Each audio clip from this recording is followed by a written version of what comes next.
The thorny issue of how to balance environmental and economic issues was front and center in the meeting of the 5 premiers today in Calgary. Tonight we're asking our panel, can you be pro-pipeline and still be environmentally responsible? Joining us from Toronto to address that question is Pam Palmater. She is the chair in Indigenous Governance at Ryerson University. And Speer, he is a Senior Fellow with the Macdonald Laurier Institute. And from Calgary, Northweather Vice President of Strategy, Zain Velji. Thank you all for joining us this evening. And Zain, I want to start with you. When you're looking at these provincial governments, is it possible for them to be pro-pipeline and then still be environmentally responsible?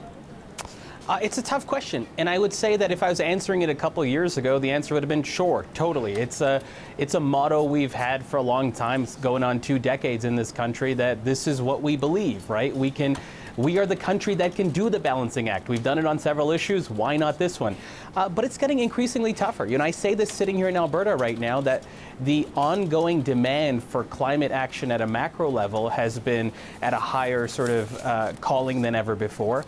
People in their personal lives are seeing the results of climate action and climate change more specifically through weather patterns like they never have before. So I think people's patience is wearing thin, knowing that the impending sort of global climate change epidemic that we're facing is getting louder and louder and more necessary to address immediately.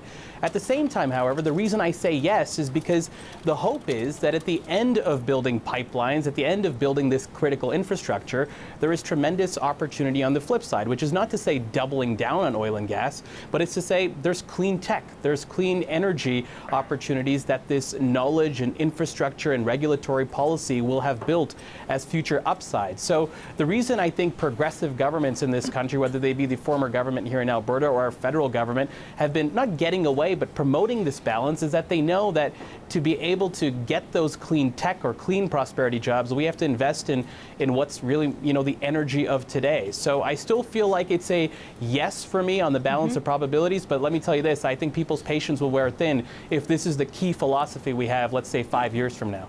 Pam, what do you think about the idea of balance between pipelines and being environmentally responsible? It's the great global myth. There is no such thing as complete and utter environmental destruction and some sustainability. You cannot clear-cut, strip mine, and tar sand your way to a cleaner, greener future. It simply doesn't work that way. I mean, if you look at the trillion liters of sludge in the tailings pond in the tar sands, who's ever going to clean that up? It's full of toxic waste. I mean, come on. The scientists have been saying for years that that's a myth. You simply can't have it both ways. But the really great thing about our future is more and more people know that, and there is, clean tech, there is renewable energy. There's so much we could be doing to re-educate, retrain, refocus, research and shift over where we can into clean, renewable energy. But for the sake of saving a dying industry, all of the money and focus goes there under the myth of balance. You think it's a myth, Sean? Where I would agree with Pam is I think the way that this issue has been framed has precluded the kind of debate that we need to have. The Prime Minister, the Minister of the Environment frequently say that the environment and the economy go hand in hand as if there are no trade-offs. It's a nice thought, but it's self-evidently false. The truth is there are trade-offs to be had between environmental action and the economy, whether it's investments or job creation or other manifestations of economic activity in the country. And so it seems to me the right debate is not one where we diminish those trade-offs. It's one where we lean into them. And I suspect that the panel would have different views on how to think about those trade-offs, how to balance our environmental objectives with our economic ones. But that's the right way to think about this issue. And I think where the premiers are, I think, contributing to the public debate, they're saying that to the extent to which there are trade-offs between the environment and the economy, they're choosing to be on the side of economic opportunity, economic activity, jobs, and so on. One can disagree with that, but that seems to be a much more productive conversation than the one that the Prime Minister and the Minister of the Environment have sought to frame for the past approaching 4 years. And the big question is what level of government gets to make the decisions on the trade-offs. The 4 premiers held that feisty press conference earlier this afternoon. Alberta Premier Jason Kenney took issue with the Trudeau government, especially because of the carbon tax. Here's what that sounded like. That I hope we can find common ground. Unfortunately, his government decided to proceed with 2 bills that have an absolutely devastating impact to this province, bills C-69 and C-48. Instead of meeting us halfway on an approach to the climate change challenge, we're being dictated to by Ottawa. This is not the cooperative federalism that he promised in 2015. Zain, what do you make of that point, that there is a dictation from Ottawa here on climate policy? I mean, partially it's politics, obviously. You know, if we look up to the election of Jason Kenney as Premier here in Alberta, he ran, I'd say, the bulk of his campaign, not running against Rachel Notley, the NDP Premier at the time, but running against Justin Trudeau. So part of it is an extension to that. He knows that Justin Trudeau is not popular in his province. The other part of it is he's tapping into a sentiment that many people believe in this province. One on tone, which is we need to be much more assertive. Alberta's been, quote unquote, harmed in the last, 3 years of a Justin Trudeau prime ministership. I personally don't believe that, but the many do, and I'd say a majority do in this province. So he's leaning into that. At the same time, however, I go to Sean's point, which is to say that, this may not look like a trade-off to the naked eye, but this is exactly what that is. This is a very aggressive Jason Kenney saying economy is what we need here in Alberta. If we do not have it, I'm sorry, environment is secondary. He'll never say those words because I think even within a conservative base, he'll lose him some votes.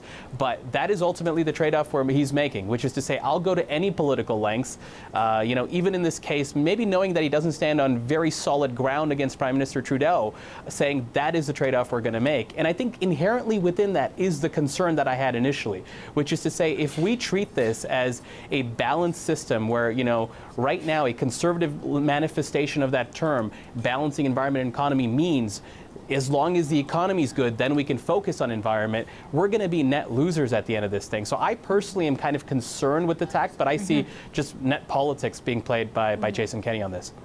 Both of the bills that Kenney mentioned there were seen as a way by the Trudeau government to make this accommodation between the environment and economic interests, especially with the approval of the Trans Mountain pipeline. Do you think that succeeded, Pam? No, it clearly didn't. I mean, for all of those who are making submissions and testimony before the parliamentary committees and that were studying this, there was lots of concerns via environmental groups and First Nations groups that this didn't go far enough, that in fact what they were doing was allowing a worst case scenario, to come forward while trying to appease the more conservative element. And when you do that, when you're really mixed up about what your core values are and what the objective of your legislation is ultimately, and it's about trying to make political deals, then you have this kind of mishmash of legislation where the environmentalists are not 100% behind it, or First Nations, nor are people who are only focused on the economy. And I think, that allows politics to creep in and people to start using it for the wrong purposes when it really should have been about protecting the environment here in this territory. What do you make of the mismatch, Sean? Well, where I'd agree with Pam is that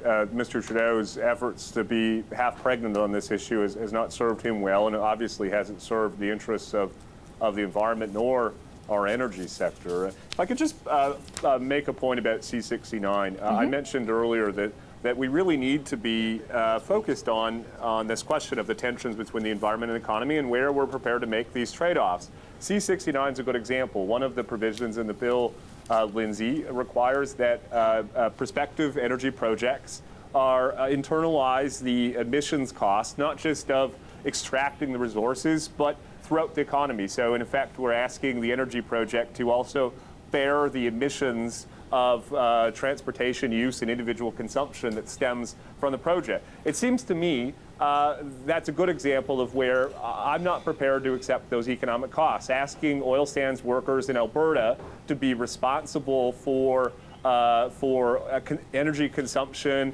of our auto sector in Ontario or the aerospace industry in Quebec just strikes me as unfair and not worth the trade-off. And this is, as I said earlier, precisely the kind of debate we need to have, and one that I think that the Trudeau government's attempt to walk this line has precluded, and the result is 4 years later, we're sort of no further ahead. In fact, if anything, given the rise of opposition parties at the provincial level, probably further ahead, or pardon me, further behind on these different issues than we were when Mr. Trudeau took office back in late 2015.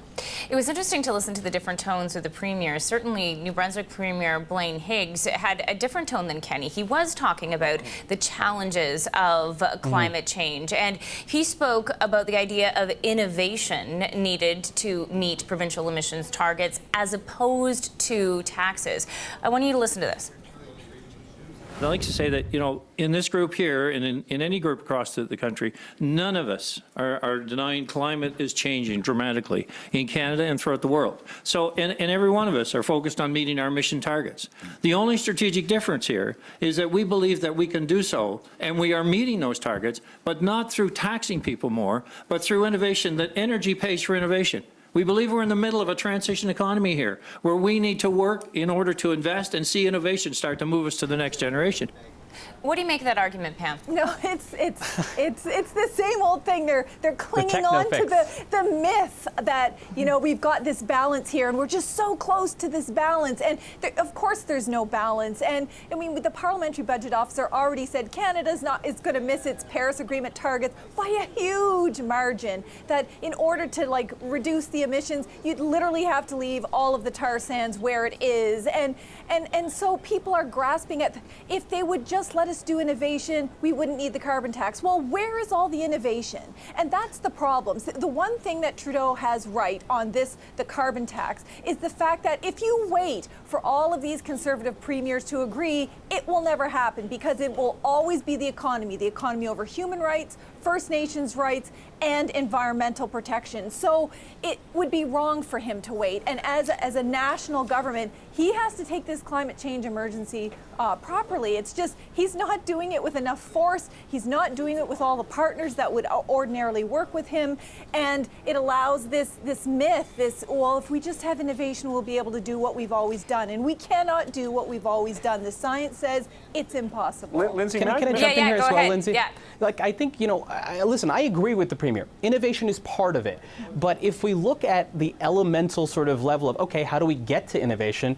What you see is that instruments like the carbon tax, many, especially the federal government version of the carbon tax, which is revenue neutral, has a large portion of that going to fund the innovation of tomorrow. When we look at this instrument, and look at the carbon tax here for a second, because it is on the docket, and so to speak. When we look at the carbon tax in other parts of the world, most of the innovation, quote unquote, that's been driven to help combat climate change and propel climate action has been built on the back of some of the innovation funded by carbon taxation, which is to say, innovation doesn't just happen. The techno-fix isn't just a symbol or a word. It needs to be funded, it needs to be incentivized. And I think instruments like the carbon tax, and yes, agreeing with the Premier, alongside the industry as well, need to effectively create that incubation system to create the innovation. So I agree with them on the surface. Yes, perfect innovation. But when we look at how, that's when the details get a little bit more murky and maybe not so charitable to his particular worldview on instruments like the carbon tax. We got to wrap up here, but Sean, I want to give you the last word. Well, maybe I'll just wrap up quickly by saying Vassy said that both the federal Conservatives and the provincial Conservatives, as well as the Trudeau government, seem to see it in their political interest to turn this issue into a conflict. I think that's right. What that does, though, is it conceals the fact that there's actually a lot of agreement. Mr. Trudeau has a carbon tax, a broad-based carbon tax. The Conservative premiers have narrower carbon taxes that cover industrial emissions but not consumers' ones. The truth is, like so much in Canadian politics, the real story here is one of convergence, not divergence. But the political actors, for different reasons, have chosen to obscure that convergence. But it's happening, and it will continue to happen on this file like so many others. Sean Speer, Pam Palmater, and Zain Velji, thank you so much for your insights this evening. Thanks, Lyndsay. Thank you.